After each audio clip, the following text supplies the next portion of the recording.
Սուրբ Հովանավանքում ինչ որ կատարվում է, փորձենք աստիճանաբար գալ, որպեսզի գաղափարապես հասկանանք, թե ինչ է կատարվում։ Մայրաթոր Սուրբ Էջմիածնից հայտարարություն է գալիս, որ կարգալույց է հռչակվել հոգևորականը նշում է, որ ինքը կարգալույց չի, եւ իշխանական կողմն էլ եւ ինչ որ աջակիցներ ասում են, որ կարգալույց եղած հոգևորականը չի կարող կարգալույց հռչակել, հա, ինչ որ օծել կարող է փաստացի, բայց կարգալույց հռչակել չի կարող։ Քանի անգամ նկատեցի իրենց խոսքերում մարդիկ էլ նույնիսկ, որ ասում անգիր արած բաներ են ասում, հա, օծումը որևէ մեկը չի կարա հանի վերացնել։ Ցանկացած քրիստոնյա մարդ մկրտությամբ որ դառնում է քրիստոնյա, այդ օծումը իր վրայից չի վերանում, երբ որ ինքը մեղքեր է գործում։ Մկրտությունը ինքը ստացել է։ Հոգևորականի պարագային, օծյալ հոգևորականի պարագային, օծությունը չի վերանում, ոնց որ իրանք պնդում են, ասում են։ Բայց զորությունը, որ տրվել է իրեն, իշխանությունը, որ տրվել է իրեն, այդ օծության միջոցով եւ Սուրբ Հոգու շնորհ, որ տրվել է, դա է վերցվում։ Այսինքն այդ զորությունն է իրենց վերցված։ Հիմա եթե նայում ենք, որ հայտարարություն են անում, որ պատարագ է մատուցվել եւ այնտեղ ներկա եղել իշխանավորներ, նախորդ անգամ խոսեցի, որ եւ ոչ միայն իշխանավորներ, պարզվեց կրոնական տարբեր կազմակերպություններից ներկայացուցիչներ կան, թե համար զարմանալի չէ, այս փաստը երբ սահմանադրորեն այսպես սահմանադրություն է խախտվում, կրոնական խղճի ազատություններն են ոտնահարվում, բայց կան կառույցներ, որոնց ներկայացուցիչները հաստատի մաս են կազմում այս իրավիճակը։ Ելից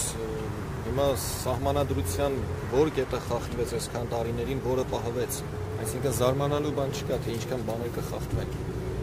Մարդիկ ստացել են իշխանություն, մարդիկ թե համր են զգացել հումարի, թե իշխանության, ու իրենց չգիտես ինչեր են վերապահում։ Բայց պատասխանատվության պահը պիտի գա բոլորի համար։ Մարդկանց առջև պատասխան չտան, Աստծու առջև վաղ թե ուշ բոլորը պատասխան են տալու։ Ես էլ, բոլորն էլ, որևէ մեկը Աստծու պատասխանից չի փախչելու։ Հովանավանքում կատարվածի վերաբերյալ պատարագին, որ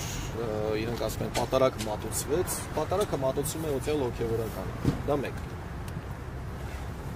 Պատարագի ժամանակ առջևում, ատյանում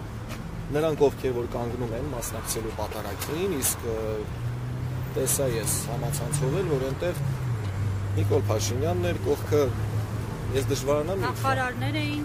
անունը չգիտեմ։ Այո։ Հենց ձախ կողմում էր Նիկոլ Փաշինյանի։ Մի բան էլ իրեն ասեմ, եթե դու գնում ես հենց առջևում ես կանգնում, պնդելով որ պատարագի ես մասնակցում, ինչի ես ձախ ձեռքով խաչակնքվում եւ աչից ձախ խաչակնքվում։ Նախարար Պապոյանի նկատի ունեք հասկանալի է։ Հրայր Սարգսակ եւ այս իրավիճակի հանգուցալուծումը ինչպես եք պատկերացնում,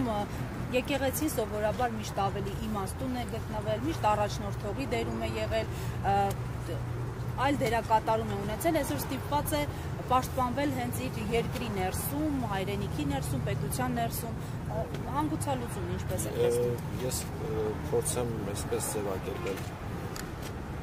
Եկեղեցին բացարձակ է, ինչպես պետությունը, պետականությունը։ Եթե մեկը դավաճանում է իր երկրին,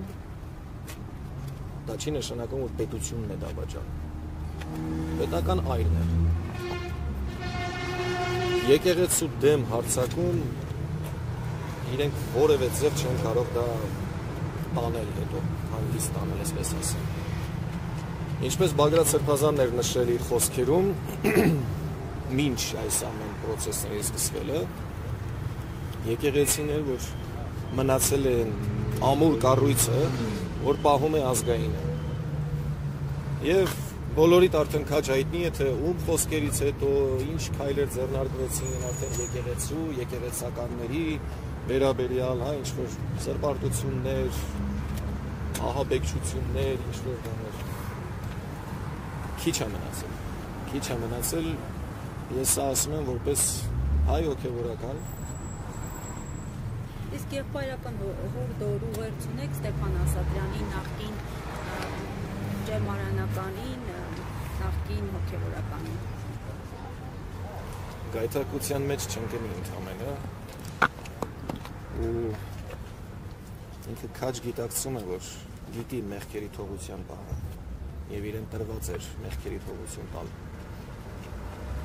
Թող ինքը քաջ գիտակցի, որ գայթակղության մեջ ընկնելով եւ ոմանց լսելով, ինչ որ իշխանություն տեսնելով, իրեն հետո շատ վատ են վերաբերվելու։ Եկեղեցին ապաշխարողին հետ է ընտրում, բայց թող դուրս գա այս շրջապատից ընդհանրապես։ Հասկանալի օրինակ ծառայություն։ Բարև մի հարց հնարավորություն եք ունենում ներսում լինել եւ ներսում շփվել Սրբազանի հետ, արդյոք նա որևէ խոսք ունի իր աջակիցներին փոխանցելու, ինչ ասում, ինչ տրամադրվածություն ունի դրա շփալ, եթե կարելի է իր աջակցության վիճակի մասին